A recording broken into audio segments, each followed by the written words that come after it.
Hey guys, how's it going? Hope you're doing well. My name is Crown, and today I'm going to read you some very interesting stories that I hope that you're gonna love. And now, without further ado, let's go!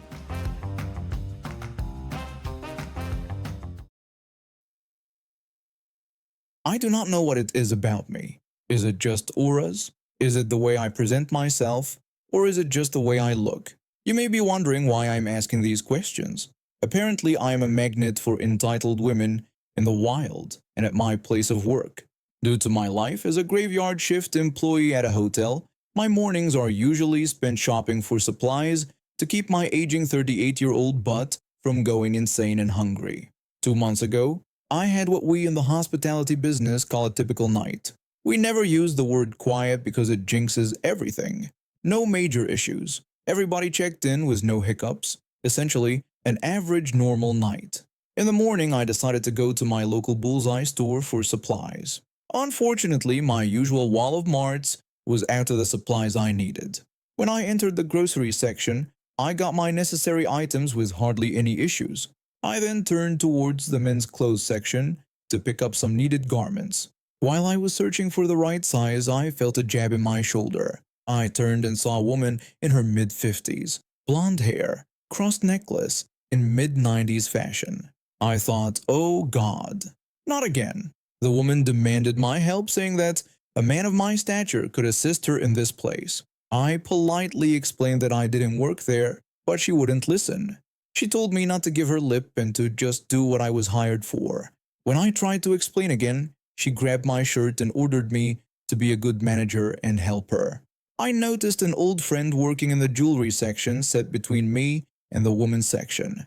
I called out to Jules and she greeted me back asking what was going on. Little did I know there were 6 other entitled women behind the first one now, and they were all staring right at me.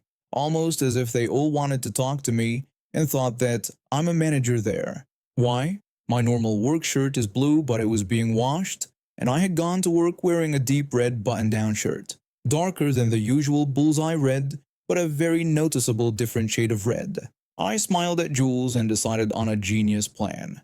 Jules knows that I have a mischievous streak and plays along. I asked Jules if she could help me with a demonstration. The woman was confused and demanded to know what I meant, insisting that I just help her and calling me a dumb manager. Jules tried to calm her down, assuring her that I had a reason. The group of entitled women put their hands on their hips and carefully watched as I stepped next to Jules. I asked them all to take a good look, pointing out that I was a man and Jules was a woman. The first woman stated that this was obvious. I then asked them to look at my shirt compared to Jules's, explaining that hers was a standard bullseye uniform while mine clearly wasn't, and my name tag showed a different business. I asked what they could conclude from this demonstration. The woman, now realizing her mistake, asked if I was a manager. Jules corrected her, saying that the man behind them was the manager, not me. All of the 7 entitled women turned around and saw the incredibly well-built mountain of a manager wearing the same color shirt as Jules. The manager asked if they would have to repeat the incident again, wondering if they had already forgotten what happened last time. Little did I know, this wasn't their first offense. The women then apologized to me for assuming that I am an employee and quickly dispersed. Jules joked that she might have to question her friendship with me, not wanting the curse of the entitled women to rub off on her. I laughed it off, telling her this wasn't the first time this had happened to me. Jules said she believed it, suggesting that something about me just screamed I work here even when I didn't. I complained about how ridiculous it was, pointing out my wrong-colored shirt, hotel name tag, and obvious exhaustion from working all night. Jules suggested it might be because I looked too helpful with a permanent customer service face. I admitted that 15 years in hospitality would do that to a person. The manager approached us still looking intimidating despite his friendly demeanor. He apologized for the incident, explaining that those ladies had been trouble for months, coming in as a group to harass any man they thought worked there. When I asked about what had happened last time, he explained that 2 of them had tried to get a male employee fired for not letting them skip the checkout line, requiring security to escort them out. He had warned them they'd be banned if they caused more trouble. Jules commented that it looked like they might be banned now, and the manager confirmed they definitely were, having already texted security who were waiting at the exits. I finished my shopping without further incidents, but while loading my car, I saw the group of women being confronted by security in the parking lot.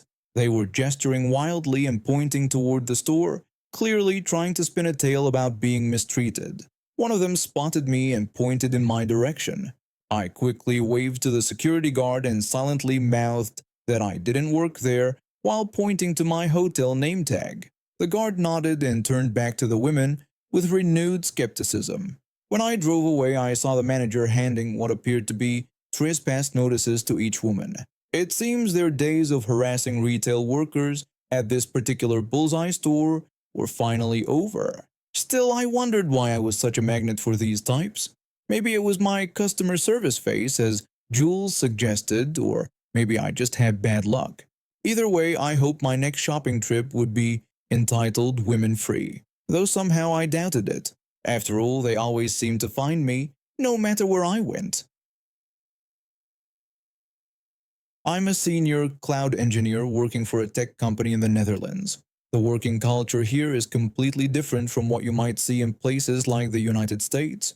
We get generous vacation time, 32 days per year in my case, and employers actually encourage work-life balance. During the COVID pandemic, I barely took any vacation. There wasn't much point sitting at home when I was already working from home. Travel was restricted, socializing was limited, and honestly, having work gave me structure during those weird lockdown days. Plus, working from home was actually less stressful than being in the office. Fast forward to this year, and I discovered I had accumulated a massive amount of vacation time, 390 hours, almost 10 weeks. And that's not even counting my new 32 days for this year. The problem? About 200 of those hours would expire by July 1st, according to Dutch law. In the past, I've been able to sell back unused vacation days for extra salary. Seemed like a win-win.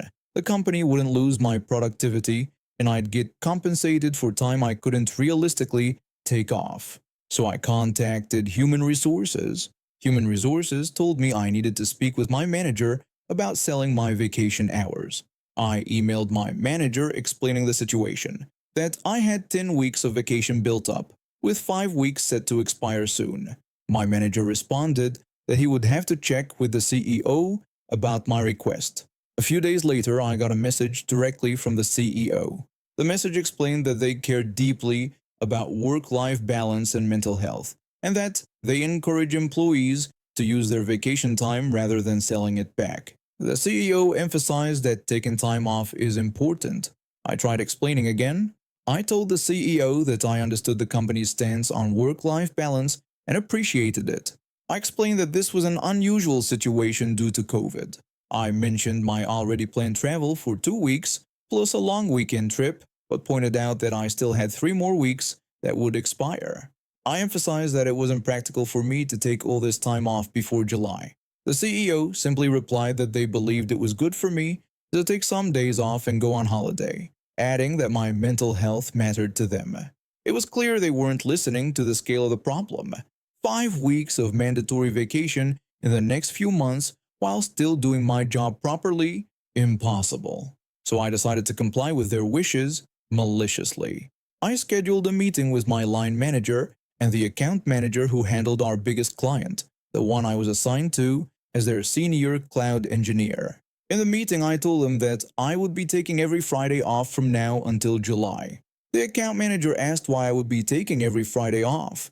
I explained that I had about 200 vacation hours that would expire by July 1st. I told them that since the company denied my request to sell them back, I needed to use them or lose them.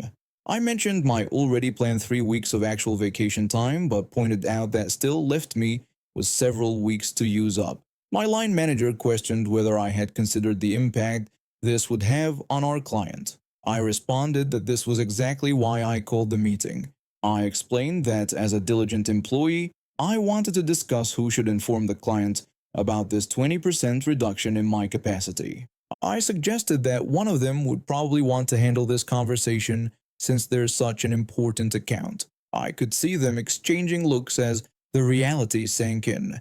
Not only would the client be unhappy with reduced service, but the company would also be billing 20% less for my time.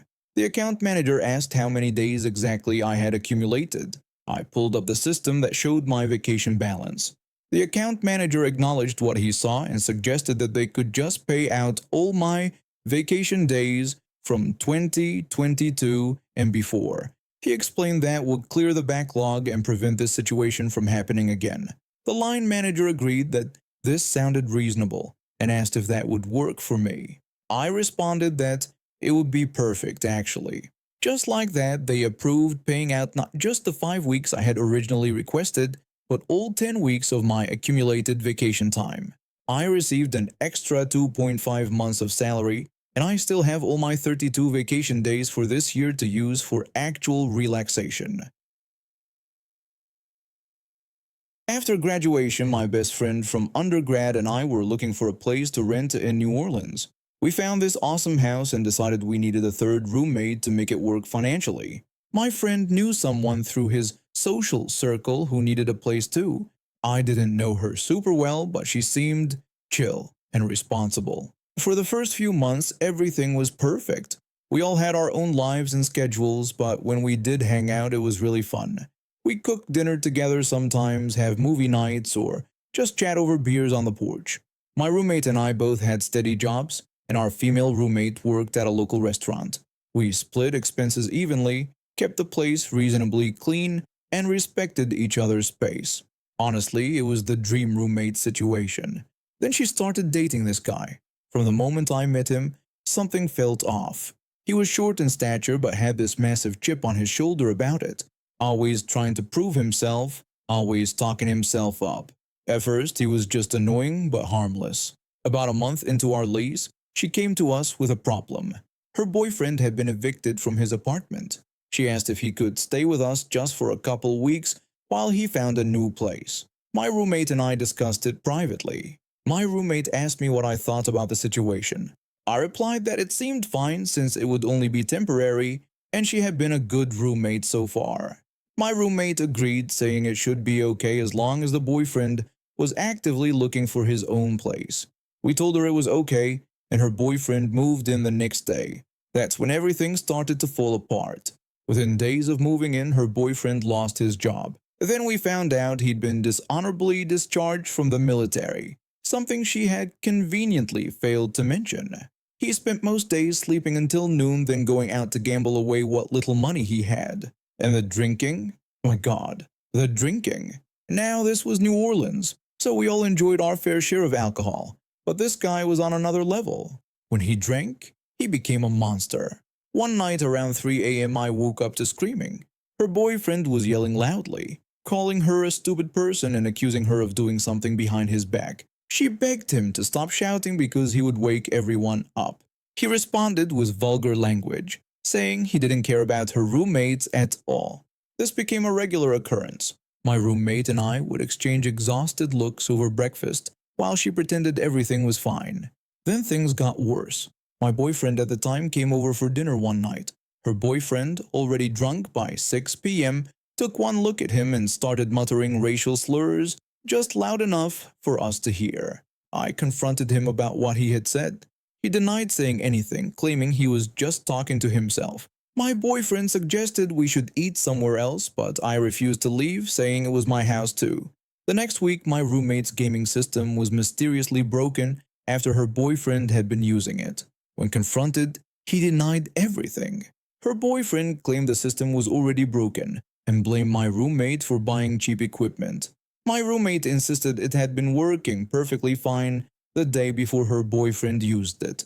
Her boyfriend dismissed the accusation, saying it wasn't his problem. The final straw came when I returned home from work to find the house filled with smoke. Her boyfriend had put a pot on the stove, turned the burner on high, and then passed out on the couch. If I had been 10 minutes later, the whole place might have caught fire. My roommate and I decided we needed to have a serious talk with her. We wrote down all our concerns so we could stay focused and not get emotional. I started the conversation by telling her we needed to discuss her boyfriend because the situation wasn't working out. She asked me what I meant. My roommate explained that her Boyfriend had been there for 3 months without looking for a job or his own place and was being destructive, dangerous, and disrespectful. I reminded her that we had agreed his stay would be temporary and asked when he was planning to leave. She defended him, saying he was trying, but it wasn't easy to find a place. My roommate questioned if he was even looking since it didn't seem like it. She accused us of being unfair and not understanding his rough situation. I told her we did understand, but it was affecting our lives too and we couldn't keep living like that. She insisted he had nowhere else to go. My roommate said that wasn't our problem, and we never agreed to this arrangement. The conversation went nowhere. She defended him at every turn, making excuses for his behavior. There was no resolution, no timeline for when he would leave. To make matters worse, the next month she couldn't make rent. She claimed her boyfriend had borrowed most of her money. She asked if I could cover her portion, promising to pay me back with her next paycheck. I reluctantly agreed, feeling trapped. 3 days later, I saw on social media that she and her boyfriend had gone to a casino resort in Mississippi for the weekend with my rent money. That was it.